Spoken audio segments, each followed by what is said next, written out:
এত গুরুত্ব দিয়ে কথা বলার তো কিছু নাই। এই জামাতকে তো আমরা বহু বছর ধরে চিনি, যেখানে জন্ম হয়েছিল সেখান থেকেই চিনি। তারপরে 47-এ তারা তো পাকিস্তানের পক্ষে ছিল না। আপনি শুধু 71 নিয়ে নাড়াচাড়া করেন, 47-এ তো তারা পাকিস্তানের বিরোধিতা করেছে। তারপর দীর্ঘ সময় তো আমরা তো দেখেছি। এখন 71-এ এসে যে কাণ্ডটা করছে এটা তো ক্ষমার অযোগ্য। 7.5 কোটি মানুষ যেখানে পাকিস্তানের বিরুদ্ধে লড়াইতে অংশগ্রহণ করবে, একটা রক্তক্ষয়ী লড়াই, 30 লক্ষ লোক শহীদ হলো। এদেরকে সহযোগিতা করেছে জামাত তৎকাল নেতৃবৃন্দ, এবং তারা ওই সরকারের মন্ত্রীও ছিল, 71 যে মন্ত্রিসভা ছিল। ওই যে জামাত একটা সস্তা স্লোগান দেয় না, এদেশের জনগণ আওয়ামী লীগ দেখেছে, বিএনপি দেখেছে, এখন জামাতকে দেখার বাকি। আমি আর ভাই জামাতকে তো আমরা 71-এ দেখেছি।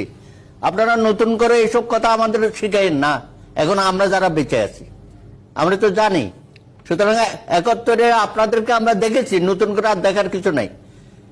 আপনি ক্ষমা চান যুক্তরাষ্ট্রে গিয়ে, কেন এখানে চান না? কেন বাংলাদেশে এসে সরাসরি জনগণের কাছে ক্ষমা চান? ওখানে বসে আপনি, এগুলো তো নির্বাচনী বক্তব্য আর কি, হ্যাঁ, যে ওইটা বললে পরে দেশের মানুষ শান্ত হয়ে যাবে। আর মানুষকে এখন অশান্ত করছেন কেন আপনারা?